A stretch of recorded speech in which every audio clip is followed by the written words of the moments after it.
गायें जो मंदिर में मूर्ति बनी हुई है उस पर जाकर के दिया बत्ती करते हैं और गेट पर जो गाय आ गई है उसको लठ मारते हैं। जो घर में चूहा आ गया उसको मारते हैं और गणपति के साथ जो चूहा बैठा है मूसक उसकी पूजा करते हैं। तो मूर्ति पूजा का मतलब ये नहीं है कि मूर्ति की पूजा नहीं करते।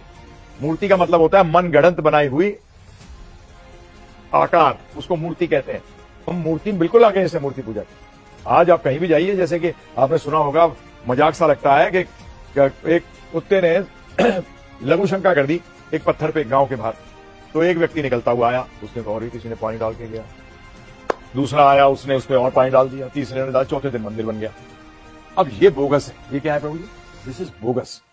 आज इसके लिए हमें फाइट करना चाहिए। जो चीज गलत है वो गलत है और जो सही है वो सही है। दुनिया का एक उदाहरण दे दीजिए, कहीं से ला करके दे दीजिए कि श्री कृष्ण इसकी पूजा करते थे, ये बना करके मान जाऊंगा।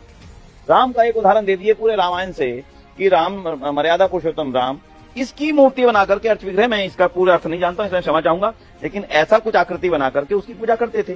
स्वीकार करेंगे। पूरे वैदिक इतिहास के अंदर एक भी महापुरुष के लिए कोई ऐसा उदाहरण किसी प्रमाणिक ग्रंथों में, जो प्रमाणिक ग्रंथ है रामायण, प्रमाणिक ग्रंथ है महाभारत, उनमें से एक भी ग्रंथ के अंदर ऐसा उदाहरण कहीं नहीं आता। क्यों नहीं आता? कारण समझिएगा। ईश्वर निराकार है जो हर कण कण में है, तो मैं उसकी मूर्ति बनाऊं कहां से? हवा की मूर्ति कैसे बनाऊंगा मैं? मेरे पास कौन सी व्यवस्था है कि मैं हवा की मूर्ति बना करके रख सकूं? मुझे भूख लगी है, मुझे भूख लगी है, मुझे बहुत भूख लगी है। भाई साहब दिखाना जरा। बेसिकली मैं बोल रहा हूं पे, क्योंकि भारत के अंदर अद्वैत और द्वैत दो सिद्धांत चलते हैं। चलेगा तो या ये ठीक होगा या ये ठीक होगा, दोनों ठीक नहीं हो सकते। अरे वो परम सत्य है, दोनों चीजें साथ हो सकती हैं। नहीं, मैं अपनी पूरी बात मैं माफी चाहूंगा। हम भी आपको समझने के लिए बैठे हैं, हम भी अभी कोई पूर्ण ज्ञानी नहीं है, कुछ ना कुछ समझेंगे तो आपकी बात रखेंगे। भूख की मूर्ति कैसे बनाऊं मैं? भाई साहब बहुत भूख लगी, दिखाना कहां लगी है? बहुत लगी है। अरे दिखाओ तो सही। भाई भूख की आप आभास कर सकते हैं, इसलिए उसकी मूर्ति कैसे बनेगी? इसलिए दयानंद ने कहा क्योंकि ईश्वर निराकार है, स्थान स्थान पर है, उसमें सारा जगत समाया है, तो मैं उसकी मूर्ति छोटे से वेश में कैसे बनाऊं? मुझे क्या पता उसकी सूरत कैसी है। फिर मानता हूं मूर्ति, वेद में मान लेते हैं। एक बार कई बार बात आ जाती है कि मूर्ति, भाई वेद में कहां लिखा कि ऐसी मूर्ति होनी चाहिए?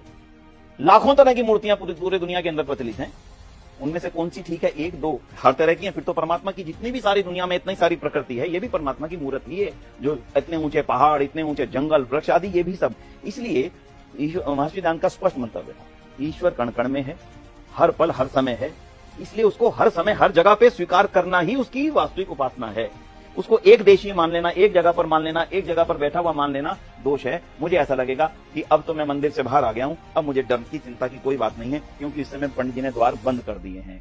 इसलिए ईश्वर को कण कण में स्वीकार करना ही वास्तविकता है। इसलिए मूर्ति कोई बनाना कला है, मूर्ति को बनाना कला है, और ये वेद की कला है।